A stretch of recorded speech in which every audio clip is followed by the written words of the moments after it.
I'm in Austin, Texas. Alek Lisefski. Yeah, we're in Austin. This is our tiny house.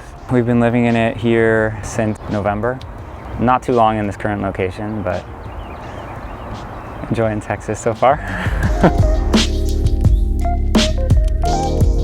I designed and built it in 2013, so it's been a little while. Way back before there were all these tiny house resources and special trailers and all of that. And I was just like looking at what was available from Tumbleweed, and there weren't that many options, and I'm like, that doesn't make any sense to me because they all gabled roofs and it just didn't seem like good use of space. And I knew that I also needed to be able to work from home, and I just kind of felt like I had to have a custom design. Just started from scratch, and I do web design. I do two-dimensional design for a living, so just applying those design skills in 3D was really fun for me. So I didn't like, it was a challenge, but it was something I was more excited about, the design aspect, than anything else. There's not a lot of anything interesting as far as the actual building process, just that it was a lot. And probably working and then building full-time and doing it all at once was like, I feel like I had to be superhuman to do that. Looking back on it, I don't know how I accomplished it, and I don't necessarily recommend doing that. It was just crazy, so much.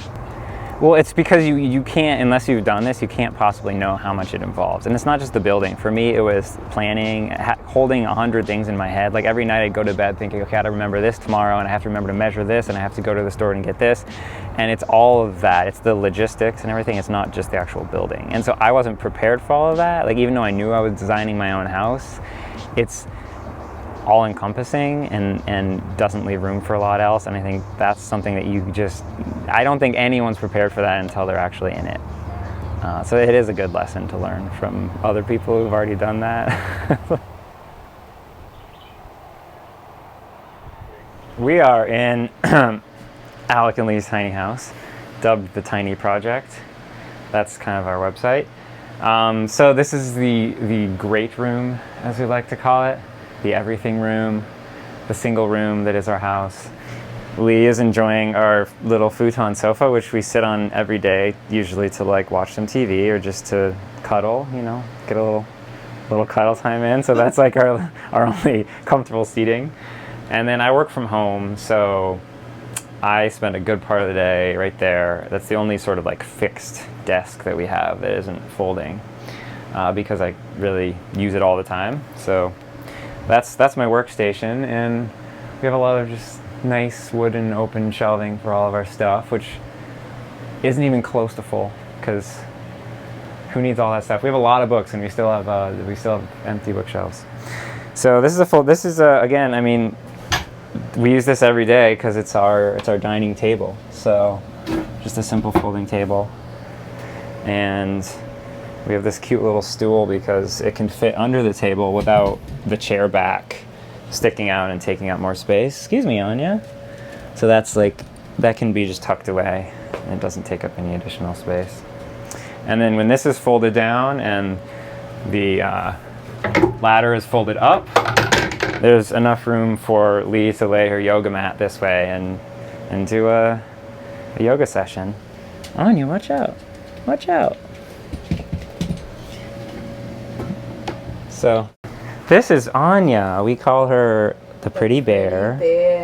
She's a Shiba Inu. Looks like a puppy, but she's actually about 12 years old. And she loves her little house. Yeah. She loves her dad.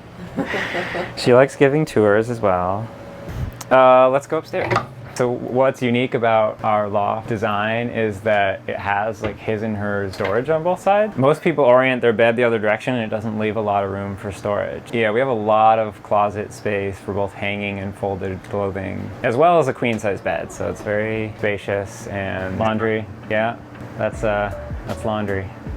Hanging there, easy to access from both upstairs and downstairs. So if you have something dirty, you can just chuck it in there. And I particularly love that view looking down from the loft, just to see all the windows and the light coming in and the different mix of woods that we use of the darker floor.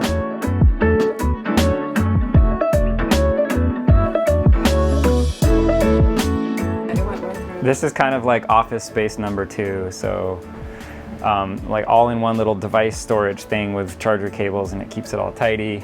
And then a folding standing height desk that covers up our electrical panel.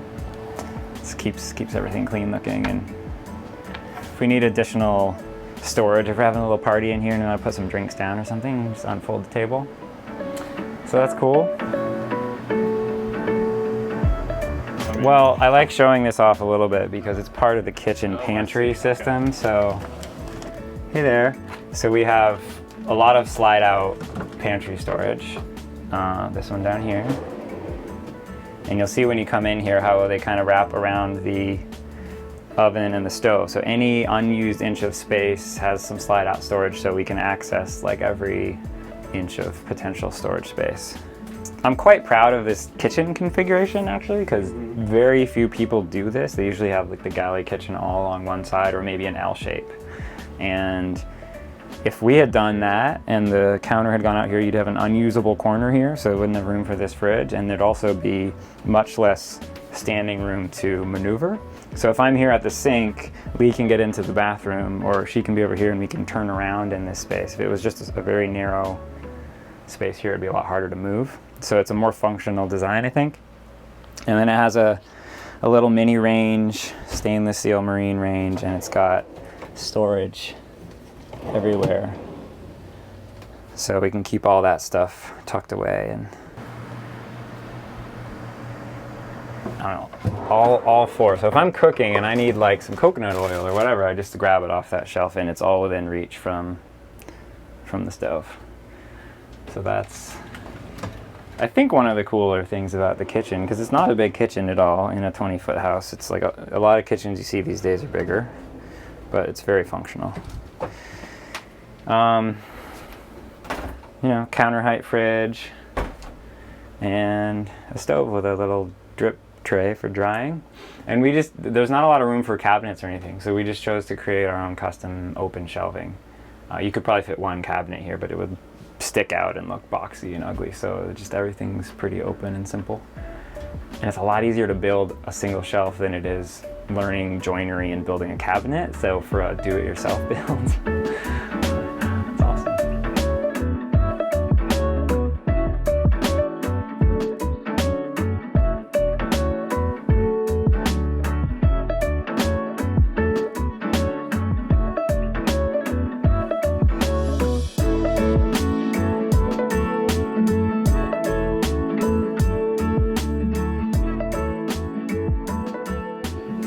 The bathroom. This is our only full-length mirror in the house, which we rarely use, but... Pretty there. Anya, were you coming to check things out? Simple barn door. And the bathroom, again, we have a sink in here, and it's the smallest sink you can possibly find because I wanted space, again, to turn around. So I was thinking about the flow of people in and out of the space. So that's just for hand washing. I wash my face every day in this sink.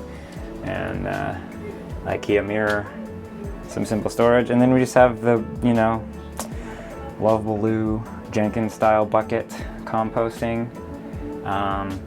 Very simple, love it, wouldn't do anything else. I'm so happy with just composting that spending $1,500 on a plastic toilet seems crazy to me because this is virtually free. And there's 32-inch square shower, so I thought about, you know, pushing this out 4 inches and doing 36-inch, but honestly, we don't spend that much time in the bathroom. So it's functional, but it's not anything bigger than it needs to be. That's it. And I can lock this for some privacy.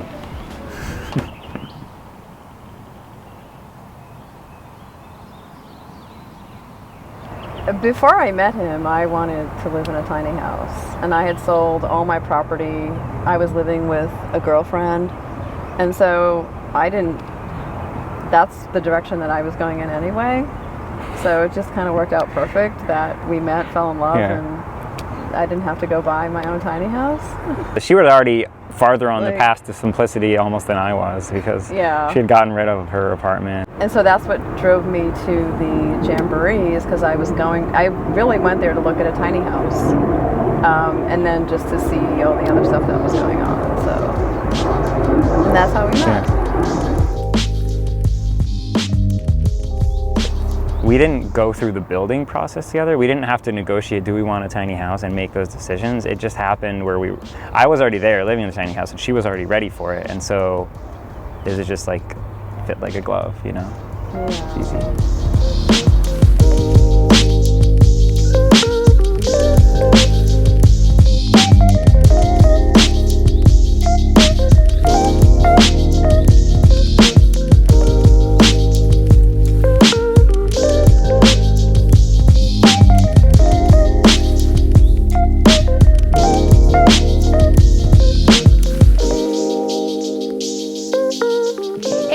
It's Alexis. And Christian. Thank you very much for watching our video. Yes, and subscribing to our channel.